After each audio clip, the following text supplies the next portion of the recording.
Olá pessoal, estamos agora iniciando o vídeo 2 em relação a erro humano. Agora nós estamos falando sobre erro por falta de informação, erro por motivação incorreta, erro por sistema ergonômico inadequado e o erro por imprudência, imperícia e negligência. Vamos lá, o erro por falta de informação. Falha mais comum no meio das organizações. Então a pessoa está mal informada, não está sabendo todas as informações necessárias. O executante comete um erro quando não sabia de uma informação que alguém naquele instante sabia.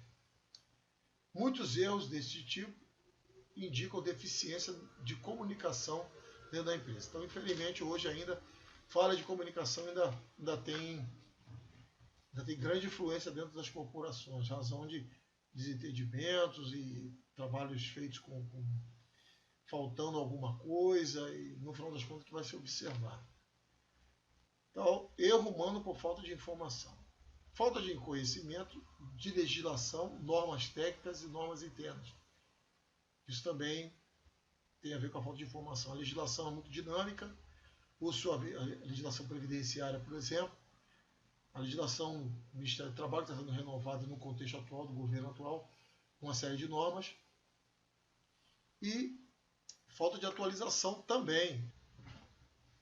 Então, pessoal, dando continuidade quanto à falta de informação, nós sabemos que vivemos na era da informação. Se vivemos na era da informação, a falta dela pode custar caro. Então, dentro dessa questão do erro, pela falta de informação, que hoje flui com uma velocidade muito grande, temos regras de trabalho. Regras de trabalho também passam por atualizações. Essas atualizações precisam se usar manuais de fornecedor, de fabricante, e o próprio projeto vai dar subsídios para isso, porque eles fazem análise de risco de projeto, voltada para projeto, a ZOP, MEF, MEC e outras mais.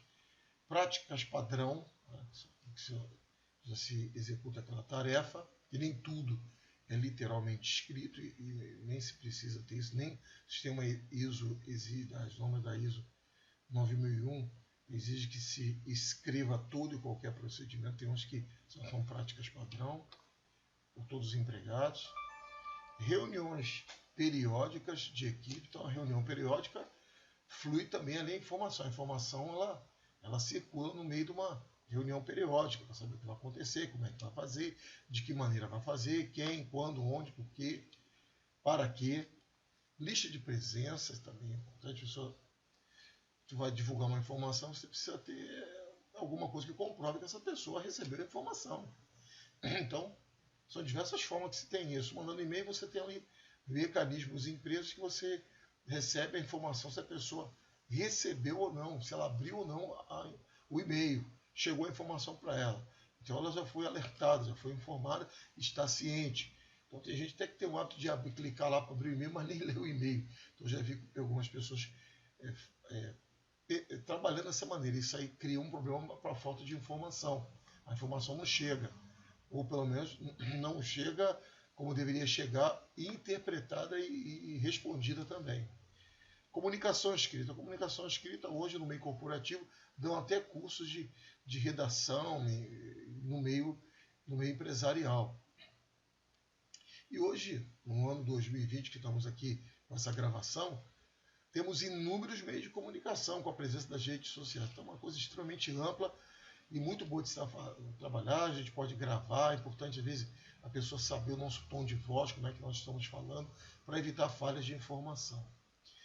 Código de comunicação para situações críticas, também tem alguns códigos de emergência, graduação de emergência. Quando fala lá um determinado número, tu já sabe que complexidade de emergência que se trata, ou de uma urgência. Então, isso é comunicação. Lista de checagem, que é o checklist também, que você evita ter falhas de informação, pelo menos ajude muito a você não deixar nada para trás, não deixar de apontar algum item ou outro. Checagem do entendimento da informação, o feedback. Então, está se comunicando, é preciso, às vezes, ter a conclusão do assunto, se ele foi realmente bem compreendido. Então, na parte de comunicação, para evitar falta de informação e também erro humano, Nós falamos isso um pouco na parte de relacionamento interpessoal. Vídeo. Então, hoje, o vídeo tem em todo lugar. A gente sabe que hoje vídeo é uma coisa fácil. Todo mundo tem condições de fazer, até por conta do celular. E todo mundo, praticamente, pelo menos a maioria da população, tem celular. Pelo menos quem vive nas áreas mais urbanizadas tem celular que serve para 1001 informações, de redes sociais, gravar, tirar foto, enfim.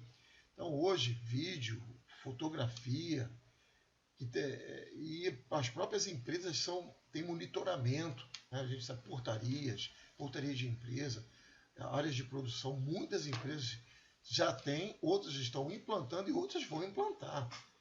Até porque isso são medidas de segurança, não só patrimonial, mas de controle também. E isso acaba também tendo elementos para ver erro humano no campo da falta de informação ou até outro tipo de erro frente à gravação. Então isso é muito sério. Então, isso está te filmando, está registrando informação.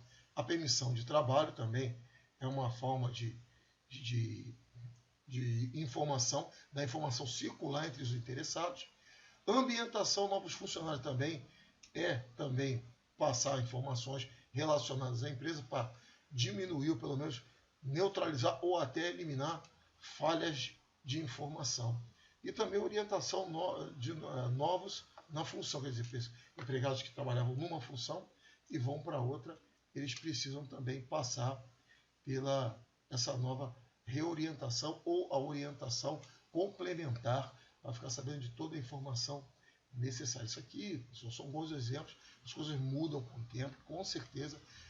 Algumas coisas aqui pode passar por uma modernização, um aperfeiçoamento, ou até ampliado, ou até se tornar mais abrangente, ou até absorver outras formas de transmitir informação. Então, a informação é uma condicionante indispensável para o trabalho fluir bem, sem erros humanos. Mas vamos aqui, numa prática da árvore de falhas em relação à falta de informação. Não. Como está ligado à informação, há regras para a função. Então, quando você tem regras, tem procedimentos, sempre vai nivelar, sempre vai padronizar. Tudo tem procedimento? Nem tudo. Eu trabalhei em diversas corporações, teve procedimentos que eu tive que ajudar a fazer. Teve procedimentos de trabalho que eu tive que orientar, recomendar a necessidade de se fazer o procedimento para aquele trabalho. Teve empresas também que eu prestei serviço, que tinham certas atividades que o órgão de operação não estava ciente. Eu percebia como uma falha na gestão, então fizemos ali recomendações. Então há regras para a função. Em geral, os trabalhadores conhecem as regras são revistas periodicamente, então as regras precisam ser atualizadas. A informação escrita, regra, planta, mapa, corresponde à realidade. Quantas vezes eu já vi que as coisas já tinham mudado, as práticas de trabalho já estavam mudadas e os documentos continuavam no formato anterior. Entendeu certo uma ordem transmitida? Já comentamos sobre isso. Tem o feedback. A informação foi passada de forma completa. Tem informações que não pode subtrair certos detalhes e podem fazer a diferença. Se não foi, está fazendo análise, está fazendo uma checagem, levantamento. Aconteceu um evento, então houve uma falha. Para confirmar a causa de checagem deve ser sim, logicamente, para fazer a checagem. Alguém sabia algo que o executante não ficou sabendo? Normalmente num DDS feito de uma boa forma, uma boa maneira, vai dirimir essas dúvidas. Erro por motivação incorreta. Motivar, o nome já diz, é motivo para ação, é um motivo para se fazer algo.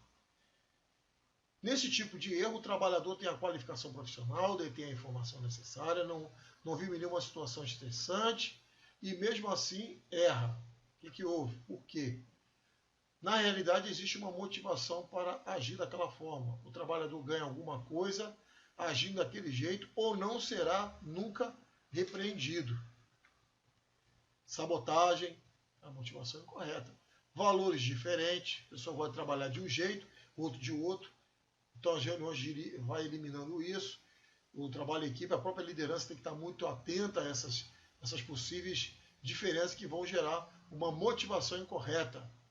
Já vi isso acontecer na prática. Não, deixa esse cara fazer do jeito dele lá, a gente faz aqui do nosso jeito. Então, são motivações incorretas, porque não estão alinhados com o mesmo objetivo, na mesma direção.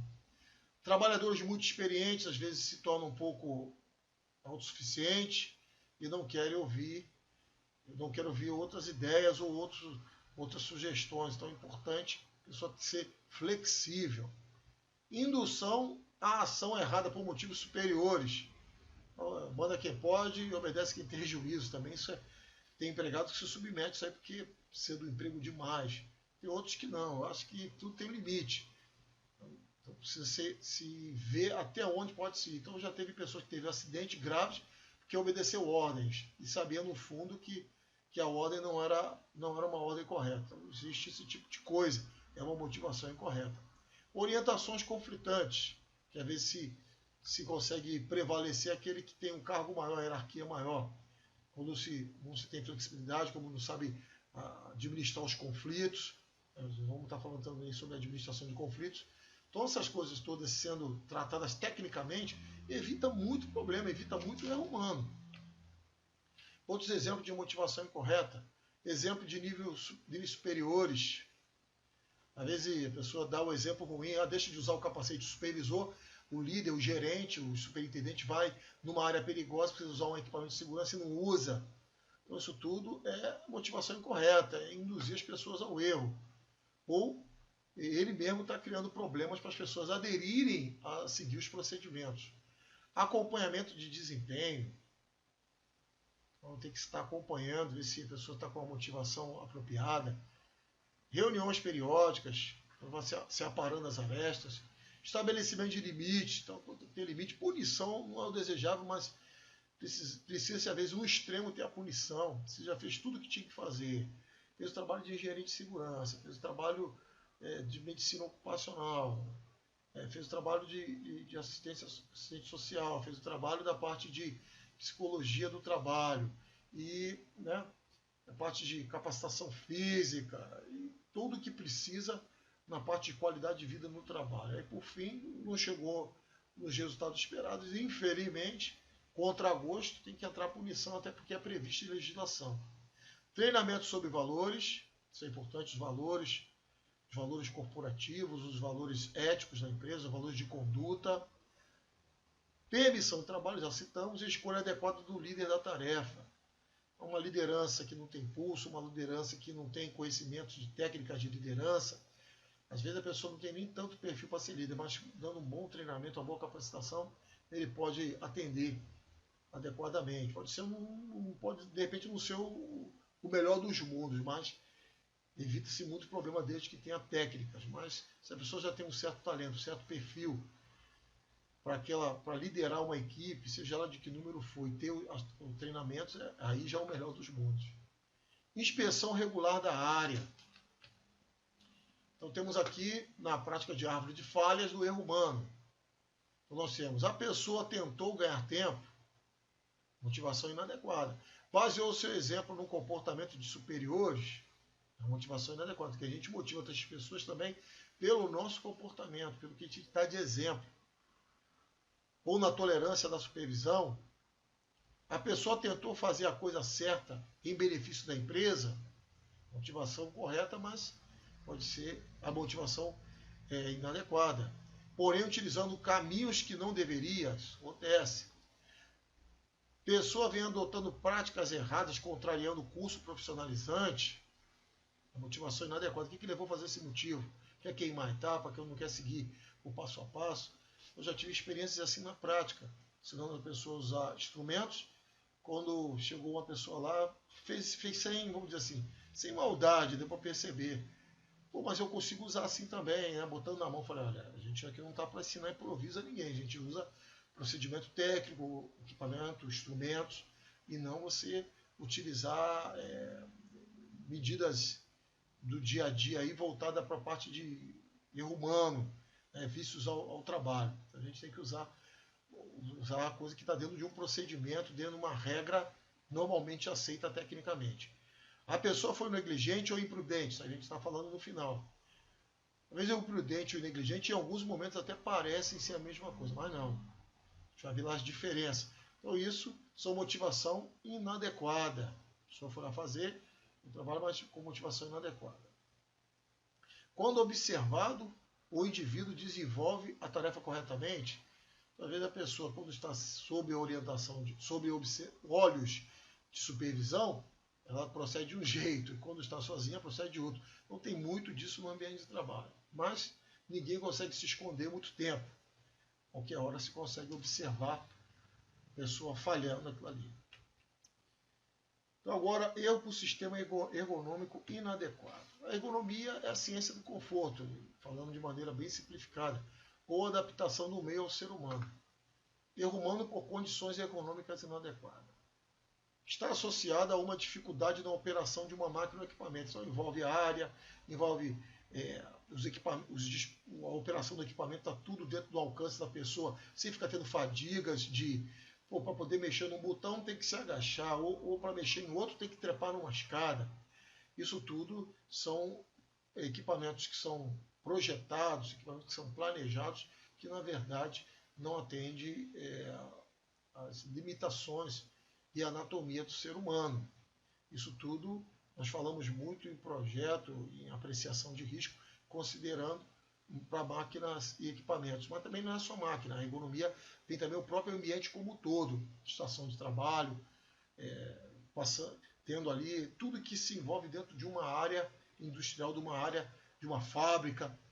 É preciso estar harmonizado as condições humanas, altura de banco, de mesa, de cadeira, onde ele vai passar, a lógica dentro do layout. Tem diversos tipos de layout, precisam ser observados para que venham ter condições ergonômicas adequadas. A pergunta que se faz é, uma pessoa do biotipo desta pessoa que se acidentou teria a mesma dificuldade que o trabalhador? São perguntas que precisam ser feitas em levantamento ergonômico. Então existe a análise ergonômica do trabalho, e usando algumas normas técnicas para que venha se adequar ao ambiente de trabalho e enxergar ali na análise o que pode prejudicar aquele trabalhador, baseado na NR17, mas usando algumas outras normas. Exemplo marcante, pessoa vai dar ré em uma carreta articulada. A gente sabe que a pessoa tem as técnicas e também, às vezes, a questão ergonômica não vai atender. Ainda em condições ergonômicas, a prevenção desse tipo de erro é a melhoria das condições ergonômicas do posto de trabalho ou da sequência da tarefa, do processo em si. Então, mapeando o processo todo, lá no projeto, na concepção do projeto, entrando com técnicas de ergonomia, já se consegue chegar a ter um ambiente ergonomicamente projetado. Colocando retrovisores para eliminar pontos cegos, já fazendo estudo de algumas áreas de trabalho que circulavam com veículos automotores e, por outro lado, também equipamentos como empilhadeira. Então, ali nós damos a orientação necessária para esse tipo de risco e colocamos espelhos convexos espalhados ali, dimensionados, de maneira tal que eliminasse os pontos cegos que havia risco de ter um acidente, tentando diminuir as condições de ergonomia inadequada. Ajustando as informações à capacidade do ser humano de processá-la. Então, indo mais à frente, aqui no slide seguinte, condição ergonômica desfavorável. Aqui vamos supor uma análise de risco de acidente que foi feito. Então, vamos aplicar a árvore de falhas do erro humano. Então, a situação de trabalho contém situações de dificuldades práticas para a maioria das pessoas. Lugar apertado, corredor difícil de passar, tem que passar de lado, ferramentas, tubulação passando na altura de tráfego de pessoas, de dar com a cabeça. Então, são condições inergonômicas, não foi adaptado para o tamanho do ser humano adequadamente. Um exemplo de ergonomia bem legal é o carro. Você entra no carro, você consegue levantar os carros mais modernos, logicamente. O assento pode ir para frente, para trás, aumentar a sua altura. O volante também tem como regular os retrovisores internos e externos. Então, isso tudo é o que? Para adaptar o meio ao ser humano. E vai dentro da média. Se a pessoa for muito baixinha, que já foge um pouco a média do brasileiro, aí já é uma adaptação mais aprimorada para aquela pessoa. Aí vamos em frente. Para confirmar a causa de checagem deve ser sim. Se melhorar alguma coisa na área ou na condição de trabalho, a chance do ato inadequado fica muito reduzida. Então, é preciso se entender o que levou ao acidente, utilizando aí as metodologias de normas voltadas para análise de risco, investigação e análise de acidente. Por fim, nós falamos o erro por imprudência, negligência e imperícia. Então, nós temos esses tipos de erros, na verdade, eles acabam fazendo uma interface com tudo, ou todos os erros acabam se enquadrando a eles de alguma forma. Nós temos um curso chamado Responsabilidade Técnica, Civil e Criminal, decorrente do acidente de trabalho. E um dos assuntos principais é esse aqui, voltado para a parte técnica, que é por padrões empresariais, e na parte que vem de civil e criminal, decorre da imprudência, da imperícia e da negligência. Vamos aqui. Imprudência consiste em uma ação que não foi pensada, feita sem precauções. Sou imprudente. Pessoa imperita é a falta de habilidade específica para o desenvolvimento de uma atividade técnica ou científica. Falta de conhecimento, de treinamento, de participar de reuniões, de conhecer o procedimento, conhecer as regras. E a negligência é uma falta de cuidado, ou desleixo. A pessoa que deixa rolar, não esquenta muito a cabeça. Ah, não, depois eu tampo esse bueiro aí, quando vai ver alguém cair ali dentro. Não são coisas desse tipo. Isso é um profissional negligente. Não toma uma ação diligente, que seria uma atuação proativa. Aí vamos dar aqui os exemplos de negligência, imprudência e imperícia. Definição. Negligência, falta de cuidado, desleixo proposital em determinada situação. Imprudência, falta de reflexão ou precipitação em tomar atitude diferente daquelas aprendidas ou esperadas. E a imperícia, falta de conhecimento ou habilidade específica para desenvolvimento de uma atividade científica ou técnica. Então, os exemplos para isso.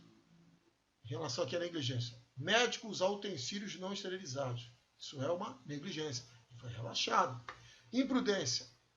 Passar o sinal vermelho. Sabia que tinha que estar fechado, mas a pessoa foi imprudente, ela avançou o sinal vermelho. Todo mundo sabe que o sinal vermelho é para parar, mas ainda nos dias de hoje tem muita gente que avança o sinal vermelho. É claro que em determinados cenários perigosos, né, envolve risco patrimonial e de vida, perigo de morte, né, melhor dizendo, desculpa, perigo de morte, é permitido a pessoa passar o sinal vermelho em determinadas horas. Não utilizar equipamento de proteção individual quando solicitado. Então, isso é prudência. E a imperícia. Médico neurologista efetuou uma cirurgia plástica sem aptidão.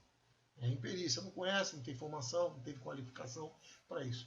Engenheiro eletricista, melhor dizendo, muitos chamam de elétrico, mas eletricista. Assumir a construção de um edifício sem conhecimentos de engenharia civil. Nossa. Então, recomendamos participar de nosso curso de Responsabilidade Técnica, Civil e Criminal, decorrente do acidente de trabalho, que dá uma visão bem ampla sobre esse assunto. Então, a gente finaliza aqui o vídeo 2, de 2 vídeos relacionados a esse assunto. Tudo bem, pessoal? Então, boa sorte, bons estudos. Se tiver dúvidas, nos encaminhe sua dúvida através dos nossos canais, que estaremos respondendo o mais breve possível. Obrigado, até a próxima.